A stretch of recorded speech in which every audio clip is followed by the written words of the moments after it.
Hello दोस्तों, आज की वीडियो में हम लोग गुणनखंड ज्ञात करना सीखेंगे बहुत ही सिंपल तरीके से। तो चलिए दोस्तों, वीडियो को स्टार्ट करते हैं और देखते हैं कि गुणनखंड हम किस तरह से निकाल सकते हैं। आप इस वीडियो को छोड़कर जाइएगा नहीं तो आपको ये समझ में नहीं आएगा। तो चलिए दोस्तों, इस वीडियो को हम शुरू करते हैं और निकालते हैं कि ऐसे प्रश्नों को हम, ऐसे सवालों को हम किस तरह से हल करते हैं।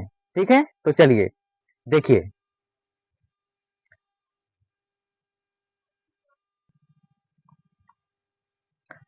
तो यहां पर देखिए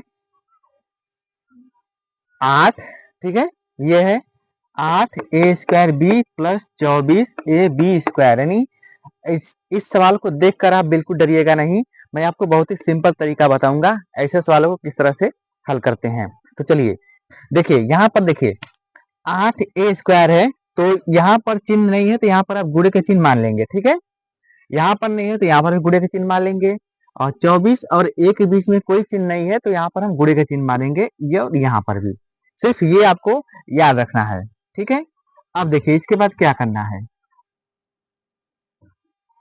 अब इसके बाद हमको करना है, सबसे पहले हम 8 को तोड़ेंगे। 8 को हम गुणनखंड के रूप में तोड़ देंगे। ठीक है, 8 को हम क्या क्या लिख सकते हैं, कि 8 को हम कैसे लिख सकते हैं। ठीक, तो देखिए, तो क्या हो जाएगा, यहाँ पर 8 को लिख सकते हैं 2 गुणे 2 गुणे 2, इस तरह से 2 दूना 4 दूना 8। ठीक, फिर गुणे ये है a² का मतलब क्या है, a गुणे a, यानी a गुणे a, फिर गुणे b।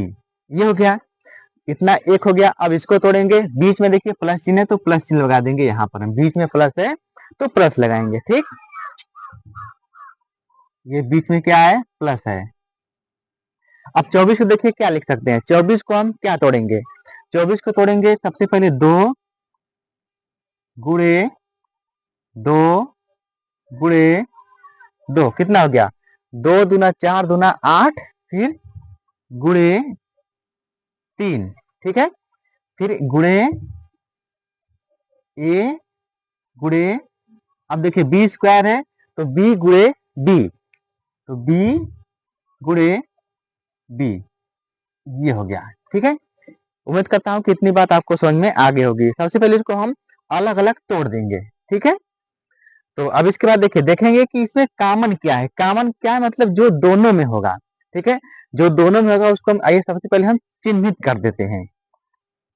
तो देखिए यहाँ पर 2 है, यहाँ पर 2 है, यहाँ पर 2, यहाँ पर 2, यहाँ पर 2, यहाँ पर 2, 3 यहाँ पर, लेकिन 3 यहाँ पर नहीं है, इसको नहीं लिखेंगे। जो दोनों में होगा उसी को लिखेंगे सिर्फ। ए यहाँ पर है, ए यहाँ पर है, ए यहाँ पर है, ए यहाँ पर नहीं है, फिर बी यहाँ पर है, बी यहाँ पर है।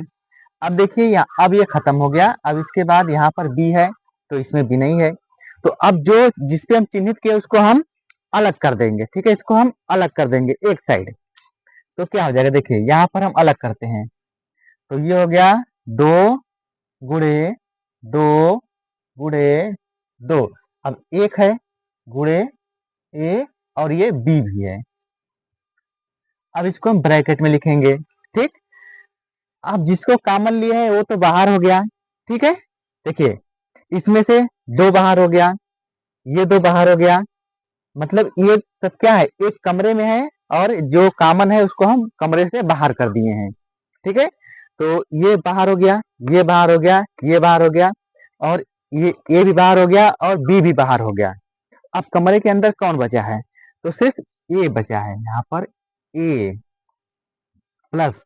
और इसमें देखिए इस वाले कमरे में से कौन कौन बाहर हुआ है, तो ये वाला 2 हो गया है, ये वाला बाहर हो गया है, ये वाला बाहर हो गया है, बचा है 3।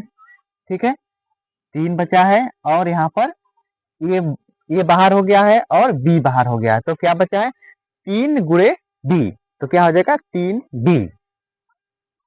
तो ये हो जाएगा 3b। ठीक, अब इसको भी हल करके लिख देंगे, वही हमारा आंसर हो जाएगा।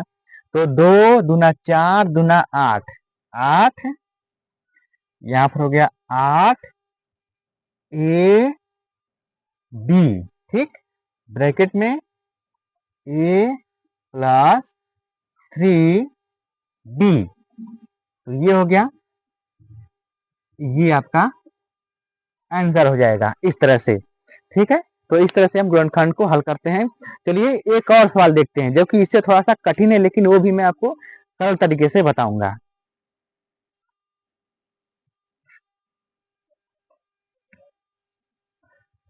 तो देखिए यहाँ पर ये अगला सवाल है। ये सवाल देखकर आप डरिएगा नहीं, ये बिल्कुल आसान तरीके से मैं आपको बताऊंगा, ठीक है।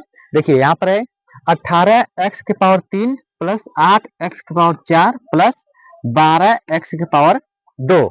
तो इसको हम कैसे करेंगे, ठीक है। देखिए तो इसको भी हम तोड़ेंगे, ठीक है। 18 को हम क्या किससे हम तोड़ सकते हैं, जो टूटेगा उसको हम तोड़ेंगे, जो नहीं तोड़ेगा उसको हम नहीं तोड़ेंगे, ठीक है। 18 को हम, तो देखिए कैसे करेंगे। 18 को हम लिख सकते हैं 2 गुणे, अब फिर क्या हो जाएगा 3 गुणे 3, फिर x को x गुणे x गुणे x, ये हो गया। अब देखिए प्लस है तो प्लस से लगाएंगे बीच में, फिर इसके बाद 8 को क्या लिख सकते हैं 2 गुणे 2 गुणे 2 गुणे, अब x है तो x को हम x गुणे x गुणे x गुणे x, फिर देखिए प्लस है तो यहाँ पर हम फिर प्लस लगाएंगे।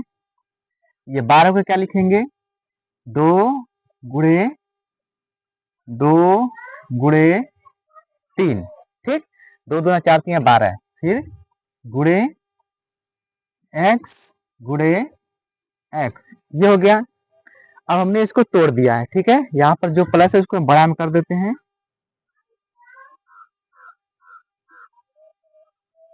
ये हो गया, ठीक। अब इसमें देखिए अब कौन कौन सा कॉमन है, यानी कौन सा दोनों में है। ये सब क्या है एक कमरे में बंद है, ये एक कमरे में, ये एक कमरे में और ये एक कमरे में। अब देखिए तीनों कमरों में कौन कौन सा सेम है, जो सेम क्या क्या है। देखिए 2 इस कमरे में, 2 यहाँ पर है, 2 यहाँ पर है, 2 यहाँ पर है, ठीक। अब देखिए 2 नहीं है, अब 3 देखिए, 3 यहाँ पर है, 3 यहाँ पर नहीं है, इसको नहीं लिखेंगे, यहाँ पर है, इसमें नहीं है, यानी कि तीनों कमरों में होना चाहिए, यानी तीनों में होना चाहिए। अब यक्स देखिए, यक्स यहाँ पर है, यक्स यहाँ पर है और यक्स यहाँ पर है, फिर देखिए यक्स यहाँ पर है, यक्स यहाँ पर है और यक्स यहाँ पर है, ये हो गया, ठीक। अब इसके बाद अब देखिए अब इस कमरे में से जो है दोनों में, उसको हम कमरे से बाहर यानी बाहर फेंक देंगे, बाहर इसको हटा देंगे, तो क्या हो जाएगा यहाँ पर, यहाँ से है 2, ठीक, गुणे, फिर 3 नहीं है, फिर यक्स देखिए, यक्स पहल का यक्स है, फिर गुणे दूसर का वाला यक्स है। अब ब्रैकेट में लिख देंगे इस तरह से, ठीक, ये हो गया। अब देखिए 2 को हम कमरे से बाहर भेज दिए हैं, 2 को हम निकाल दिए हैं, यहाँ से बचा है 3 गुणे 3, कितना हो जाएगा 3 त्रिका 9, और यहाँ पर x बचा है, तो 3 त्रिका 9x, फिर प्लस है तो प्लस। अब यहाँ से देखिए 2 को बाहर भेज दिए हैं, यहाँ पर 2 गुणे 2 बचा है, तो 2 दूना 4, अब x गुणे x कितना हो जाएगा x², ये हो गया 4x², फिर प्लस है तो प्लस। अब यहाँ से देखिए ये 2 बाहर है और ये दोनों x बाहर है, तो यहाँ से 3 दूना 6 बचा है, ठीक है, यहाँ से 3 दूना 6 और ये ब्रैकेट बंद। अब इसको भी हल करके इसके नीचे लिख देंगे, तो क्या हो जाएगा 2x², फिर यहाँ पर ब्रैकेट में वही उतर जाएगा 9x प्लस 4x² प्लस 6। अब ये क्या हो जाएगा आपका आंसर हो जाएगा। तो इस तरह से हम ऐसे सवालों को हल करते हैं, ठीक है।